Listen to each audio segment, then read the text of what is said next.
지난주에 우리 나눴던 말씀이 그 나누고 순종하며 기도하자라고 이제 말씀을 나눴다면 이번 주 말씀은 마지막인데요. 그 영혼의 구원을 이루어야 된다라고 이제 말씀을 하고 있습니다. 그래서 이번 주 주제를 이렇게 잡았는데요. 믿음으로 영혼의 구원을 이루자라는 것을 주제로 이제 각절 말씀 나누도록 하겠습니다. 먼저 20절 말씀 함께 읽도록 하겠습니다. 이제 양들의 큰 목자이신 우리 주 예수님을 영존하는 언약의 피를 통해 죽은 자들로부터 다시 이끌어내신 평강의 하나님께서 라고 말씀하십니다. 양들의 큰 목자라는 것은 뭐 당연히 양들은 그리스도인들을 가리키는 것이고요. 그리스도인들이 이제 목자가 되시는 우리 예수님이시다. 근데 예수님이 어떻게 하셨느냐? 그래서 하나님께서는 무엇을 하셨느냐 하면 그 영존하는 언약의 피요. 그러니까 예수님께서 인간들을 위해서 당신의 피를 흘리신 거죠. 그 영원히 존재하는 그 언약의 피를 흘려 주셨기 때문에, 그러면서 남의 죄 때문에 죽으셨기 때문에 그 의인을 우리 하나님께서 가만 보고 계시지 않으시고 어떻게 하신 거죠? 죽음으로부터 살려내신 거죠. 우리 하나님께서. 그래서 하나님께서는 예수님을 죽은 자들로부터 살려내셨는데, 예수님은 이제 그런 이유로 살려내신 거고, 사람들 같은 경우는 어떻게 해야 되느냐? 그리스도인들 같은 경우에는 예수님께서 그 영존하는 언약의 피를 흘리셨잖아요. 그러면 나를 위해서 언약의 피를 흘리셨다는 사실을 믿으면, 그걸 믿으면, 그러면 죽은 자들로부터 우리 하나님께서 살려주시는 거죠. 이 두 가지를 하시는 것입니다. 예수님은 죄인들을 위해서 죽으셨기 때문에 살려준 거고, 우리는 예수님의 피를 믿으면 살려주시는 거죠. 그것이 그렇게 되면 이제 영의 구원을 받게 되는 것이다. 이게 하나님께서 정하신 원칙입니다. 원칙. 자, 그래서 그 20절 말씀을 이렇게 정리할 수가 있겠는데요. 평강의 하나님께서는 그리스도인들의 큰 목자이신 예수님이 영존하는 언약의 피를 흘려주셨기 때문에 그분을 죽은 자들로부터 다시 살려내셨다라는 것이 20절의 의미가 되어 있습니다. 그러니까 20절 말씀은 영의 구원에 대한 말씀이고요. 21절 말씀은 혼의 구원에 대한 말씀입니다. 그래서 이어진 21절 말씀 우리 함께 읽도록 하겠습니다. 예수 그리스도를 통해 모든 선한 일에서 너희를 완전하게 하사 자신의 뜻을 행하게 하시고 자신의 눈앞에서 매우 기쁜 것을 너희 안에서 이루시기를 원하노라. 영광이 그분께 영원 무궁토록 있기를 원하노라. 아멘. 이라고 이제 말씀하는데요. 여기 그 전반부 앞에 말씀을 보시면 우리가 20절에서 그것이 영의 구원에 대한 말씀이라고 그랬잖아요. 그래서 영의 구원을 받고 나면 이런 일을 하신다는 거예요. 21절의 말씀. 그럼 무슨 일을 하시느냐. 이게 말씀이 좀 어려운데 여러분 잘 보시면 요게 하나님께서는 그리스도인들이 하나님의 뜻을 당신의 뜻을 하나님의 뜻을 행하게 하시기 위해서 이런 일을 하신다는 거예요. 무슨 일이요? 모든 선한 일에서 완전하게 만드신다는 거죠. 이게 도대체 무슨 말이냐 이게. 말이 너무 어려운데 하나씩 여러분 살펴보시면 요 자신의 뜻이 뭐죠? 하나님의 뜻이 뭐죠? 요한복음 6장 40절이죠. 그게 뭐였었죠? 예수님을 보고 믿는 자들은 영생을 얻는다. 그 얘기였잖아요. 그거를 좀 우리가 풀어서 얘기하면 예수님의 삶을 보니 예수님의 성바라니까 연합해 계신다는 게 눈에 보이는 거잖아요. 그죠? 그러니까 그것을 믿고 따르면, 즉, 그러니까 예수님과 예수님이 연합해 계신다는 사실을 믿고 따르면 우리도 예수님과 연합해서 그분과 함께 삶을 살 수 있다는 사실인 거잖아요. 그죠? 그렇게 살는 것이 하나님의 뜻인 거죠.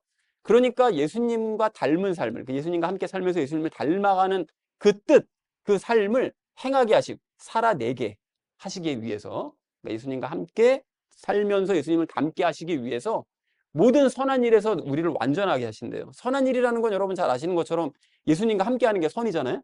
그러니까 예수님과 함께하는 일에서, 그 모든 일에서, 그 선한 일에서 우리를 완전하게 만들어 가신다는 거죠. 그러니까 이거를 정리하면 어떻게 됩니까?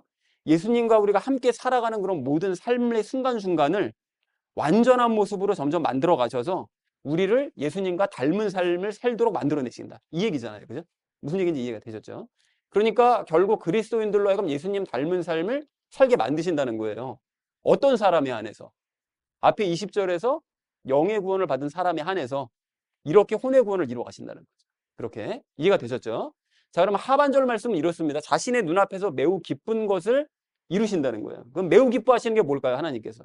당신의 눈앞에서 매우 기뻐하시는 거. 제일 기뻐하시는 게 뭐냐면 그리스도인들이 예수님을 결국 닮는 거죠. 그것이 기쁜 거죠. 그러니까 예수님을 닮는 것을 매우 기뻐하시는데 그거를 어디서요? 그리스도인들 안에서 이루시기를 원한대요. 그러니까 결국은 예수님을 닮은 그런 마음을 우리 안에 이루기를 원하신다는 것이죠. 그죠? 자, 그러니까 이 두 가지를 합치면 결국 어떻게 됩니까? 결국 영의 구원을 받은 그리스도인의 안과 밖을 모두 예수님 닮은 모습으로 만드는 거. 이게 하나님의 계획이시라는 거예요. 맞죠?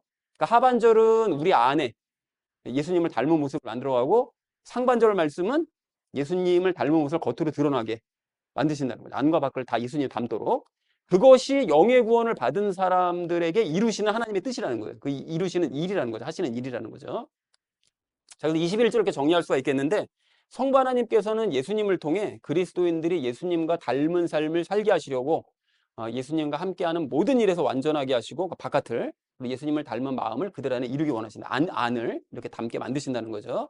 그래서 영광이 그분께 영원무궁토록 있기를 원한다. 이런 일을 해주시니, 그리스도인들에게 영의 구원을 받은 자들에게 이런 일을 해주시니 그분께는 정말 영원한 영광이 있어야 된다라고 얘기했다는 것이 21절의 의미가 되겠습니다. 마무리를 잘 지은 거죠. 히브리서 이제 마지막을 영과 구원에 대해서 딱 얘기하면, 영과 혼의 구원에 대해서 얘기하면서. 자, 이어진 22절 말씀 함께 읽겠습니다. 형제들아, 내가 너희에게 간청하노니 권면의 말을 용납하라. 내가 너희에게 편지로 몇 마디 적었느니라 라고 말씀하는데요. 여기 너희에게 편지로 몇 마디 적었다는 건 히브리서, 그러니까 믿음이 흔들리는 그런 사람들을 위해서 내가 이렇게 히브리서를 적어 보낸다 라고 얘기를 하는 거죠. 자, 그런데 그것을 이제 용납을 해달라는 거예요. 그러니까 이러한 권면을 내가 적어 보내는 그 말을 너무 고깝게 듣지 말고, 기분 나빠하지 말고, 너희가 이거를 용납해 줬으면 좋겠다. 중간에 약간 기분 나쁜 말도 몇 번 했었죠. 돌아가면 절대 안 된다. 가면 죽는다. 그거는 끝이다. 그냥 막 이런 얘기까지 막 심하게 하고 막 이랬었잖아요. 그러니까 이런 권면의 말을 혹시 거부감 느낄까봐 바울이 최대한 겸손하게 이제 부탁을 하는 거죠. 유대인들에게. 자, 그래서 형제들아, 이렇게 히브리서를 적어 보내니 나의 권면의 말을 용납해 주기를 간청한다. 그런 간청의 마음을 가지고 있는 거예요. 꼭 받아들여서 너희가 이 히브리서를 보고 변화되고 거듭났으면 좋겠다라고 이제 바울이 소망을 담는 거죠. 자, 그리고 이어진 23절 말씀 함께 읽도록 하겠습니다. 너희는 우리 형제 디모데가 풀려난 것을 알라. 그가 곧 오면 내가 그와 함께 너희를 보리라 라고 말씀합니다. 아마 디모데가 그 유대인들을 위해서 사역을 많이 했던 것 같아요. 근데 이 말씀을 보면 디모데가 감옥에 갇혔었다는 걸 알 수가 있죠, 그동안. 그래서 디모데도 그동안 감옥에 이제 갇혀 있었는데 풀려났다. 그러니까 디모데가 나한테 오면 곧 너희를 찾아가서 방문을 하겠다라고 이제 얘기를 하고 있습니다. 자, 23절 이렇게 정리할 수 있겠는데요. 우리 형제 디모데가 풀려났으니 그가 곧 내게 오면 함께 너희를 보러 가겠다라는 것이 23절의 의미가 되겠습니다. 자, 이어진 24절 말씀 함께 읽도록 하겠습니다. 너희를 다스리는 모든 자들과 모든 성도들에게 문안하라. 이탈리아 출신의 사람들이 너희에게 문안하노라 라고 말씀합니다. 너희를 다스리는 사람이 누구였다고 그랬죠? 기억하시죠? 누구였습니까? 감독이죠, 감독. 그러면 감독들이잖아요. 근데 왜 교회는 감독 하나밖에 없을 때 감독들이라 그랬냐? 성도들은 뭐냐라고 생각할 수 있는데, 당시에는 교회가 이렇게 큰 교회 하나로 모이는 것이 아니라 어떻게 되는 거죠? 가정교회로 이렇게 모이는 거였잖아요. 소규모로. 그러니까 가정교회마다 이렇게 여러 지역에, 동네마다 이렇게 흩어져 있었겠죠. 그러면 거기에 각각을 관리하는 감독들이 있었을 거고, 그리고 거기 성도들도 있었을 거니까 너희 교회 사람들끼리만 서로 하지 말고 주변에 있는 다른 감독들과 성도들에게도 서로 문안하며 지내라, 이 얘기인 거죠. 그죠? 자, 그래서 당시에는 작은 규모의 가정교회들이 여러 곳에 흩어져 있었으니까 각각의 교회들을 관리하는 감독들, 그리고 그런 성도들에게 서로 이제 문안을 하라는 것이죠. 그러니까 다른 교회 감독들과 성도들에게도 인사하면서 문안하며 지내라 라고 이제 얘기를 한 것이고요. 이탈리아 출신의 사람들이라는 거는 보니까 로마 교회에 있는 사람들이겠죠. 그런 사람들이 유대인 교회들에게 안부 인사를 전하더라. 그러니까 너희도 이렇게 함께 그 인사받고 인사 전했으면 좋겠다라고 얘기하고 있습니다. 자, 감독들과 성도들에게 문안하라. 이탈리아 출신의 사람들이 너희에게 문안한다라는 것이 24절의 의미 되겠습니다. 자, 마지막 25절 말씀 함께 읽도록 하겠습니다. 은혜가 너희 모두에게 있기를 원하노라. 아멘이라고 얘기하는데 뭐 특별히 따로 설명할 건 없습니다. 근데 은혜가 뭐라고 그랬었죠? 하나님의 선물인데 그것은 결국 예수님과 연합이니까, 그러니까 예수님과의 연합의 삶을 너희가 모두 살아냈으면 좋겠다. 그리고 이 얘기했죠. 그래서 전체 의미를 이렇게 정리할 수 있겠습니다. 은혜의 삶이, 그러니까 예수님과의 연합의 삶이 너희 모두에게 있기를 원한다라는 것이 25절의 마지막 말씀이 되겠습니다. 자, 그래서 오늘 말씀을 이렇게 좀 정리를 해볼 수가 있겠는데요. 평강의 하나님께서는 영존하는 언약의 피를 흘린 큰 목자 되신 예수님을 죽음으로부터 살려내셨다. 그리고 또한 하나님께서는 그리스도인들이 예수님과 닮은 삶을 살게 하시기 위해서 예수님과 함께하는 모든 일에서 완전하게 하시고 또 예수님의 마음을 그들 안에 이루길 원하신다. 안과 밖을 다 예수님 닮게 만들길 원하신다. 그러니까 영광이 그분께 영원토록 있어야 된다라고 이제 기원을 하고요. 자, 그래서 형제들아, 내가 보내는 히브리서의 권면의 말들을 용납해 주기 바란다. 정리하면서 얘기를 하는 거죠. 이거를 너희가 좀 봐줬으면 좋겠다라고 얘기하면서 디모데가 풀려났으니 디모데가 도착하면 함께 너희를 이제 보러 가겠다라고 디모데에 이제 안부를 전하고요. 그리고 감독들과 성도들에게 문안해라. 이탈리아 사람들이 너희에게 문안한다.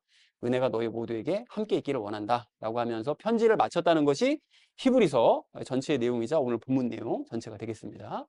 자, 내용이 크게 이제 어렵진 않은데 이제 오늘 히브리서 전체를 이제 정리를 해야 되니까요. 이제 마무리를 지으면서 우리가 오늘 본문 말씀 마지막으로 당부하는 내용과 함께 이제 세 가지 이야기를 나누려고 합니다. 첫 번째는 영혼의 구원에 대해서요. 두 번째는 영혼을 구원하는 방법에 대해서요. 구원받는 방법에 대해서. 그리고 마지막 세 번째는 믿음을 얻는 방법에 대해서 함께 말씀 나누도록 하겠습니다. 그래서 오늘의 결론이요. 믿음으로 영혼의 구원을 이루자라는 것을 주제로 나머지 말씀을 삶에 적용하면서 함께 말씀 나누도록 하겠습니다.